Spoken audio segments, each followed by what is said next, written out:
నేను మొదటి నుంచి కూడా ఫోన్ ట్యాపింగ్ విషయంలో అన్ని విషయాలు చెప్తూ వస్తున్నాను. నేను అందరికంటే ముందు ఆరోపణ కూడా చేసిన నేను ఇది హైదరాబాద్ కేంద్రంగా జరిగింది, సిరిసిల్ల కేంద్రంగా జరిగింది. ప్రణీత్ రావు అనే వ్యక్తి ద్వారా సిరిసిల్ల కేంద్రంగా ఈ ఫోన్ ట్యాపింగ్ జరిగింది. సిరిసిల్ల కేంద్రంగా జరిగిందంటే ఎవరి అనుమతితో జరిగింది, ఎవరి కన్నుసరణలో జరిగిందో అందరికీ తెలుసు. మరి సిరిసిల్లనే ఎందుకు కేంద్రంగా ఎంచుకున్నారో కూడా తెలుసు అందరికి. మరి దీని మీద విచారణ జరపాలి. ఇవాళ ప్రభాకర్ రావు అనే వ్యక్తి అనేక కుటుంబాలను నాశనం చేశాడు. అనేక మంది మాలాంటి కార్యకర్తలు ఉసురు పోసుకున్నటువంటి మూర్ఖుడు ప్రభాకర్ రావు అంటాడు. ఈ ప్రభుత్వం రాచమర్యాదతో చేస్తున్నది. ఈ ప్రభుత్వం ఏర్పడిన తర్వాతనే ఆయన ఇక్కడి నుంచి వారిపోయాడు. ఈ ప్రభుత్వం కాంగ్రెస్ పార్టీ ప్రభుత్వం ఏర్పడిన తర్వాతనే ఫోన్ ట్యాపింగ్ నిందితులు అందరూ తప్పించుకునే ప్రయత్నం చేశారు. అమెరికా ఎప్పుడు వారిపోయాడు? కాంగ్రెస్ పార్టీ ప్రభుత్వం ఏర్పడిన తర్వాత. ఇలా కూడా కోర్టుకు పోయాడు. కోర్టు నుంచి ఉత్తర్వులు తీసుకొచ్చున్నాడు. రాచమర్యాదతో అని చెప్పి ఉత్తర్వులు తీసుకున్నాడు. కోర్టును గౌరవించాల్సిన బాధ్యత మనకు ఉంది కాబట్టి దానికి అనుగుణంగా తప్పించుకునే ప్రయత్నం చేస్తూ ఉన్నాడు.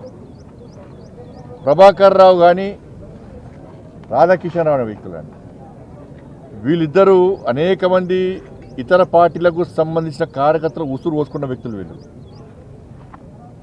ఇవాళ ఇతర పార్టీ నాయకుల ఫోన్ ట్యాపింగ్ కాదు, బీఆర్ఎస్ పార్టీ నాయకుల ఫోన్ ట్యాపింగ్ కూడా చేశారు. భార్య భర్తలుంటే ఫోన్ వినడమే, కొడుకు తల్లింటే ఫోన్ వినడమే, జడ్జిల ఫోన్లు కూడా ఫోన్ ట్యాప్ చేశారు. జడ్జిలకు కూడా కాబట్టి జడ్జిలకు కూడా ఫోన్ ట్యాప్ చేశారు. కాబట్టి దీన్ని సిబిఐకి ఇవ్వాల్సిన బాధ్యత రాష్ట్ర ప్రభుత్వం మీద ఉంది. ఇదే ముఖ్యమంత్రి గారు ఎన్నికల సమయంలో అనేక సందర్భాల్లో సిబిఐ విచారణ జరపాలని ముఖ్యమంత్రి గారు కోరారు, రేవంత్ రెడ్డి గారు కోరారు.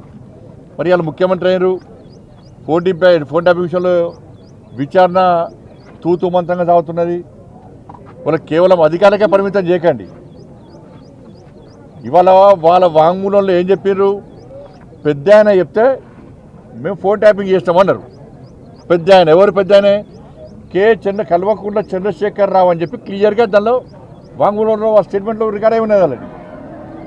మరి స్టేట్మెంట్లో భుజంగరావు రాధాకృష్ణారావు ఎవరు వాళ్ళిద్దరు స్టేట్మెంట్ ఇచ్చినప్పుడు రాధాకిషన్ రావు స్టేట్మెంట్లో పెద్ద ఆయనే కేసీఆర్ చెప్తే మేము ఫోన్ ట్యాపింగ్ చేస్తామని చెప్పి ఆయన స్టేట్మెంట్ ఇచ్చినప్పుడు నోటీస్ ఎవరికి ఇవ్వాలి?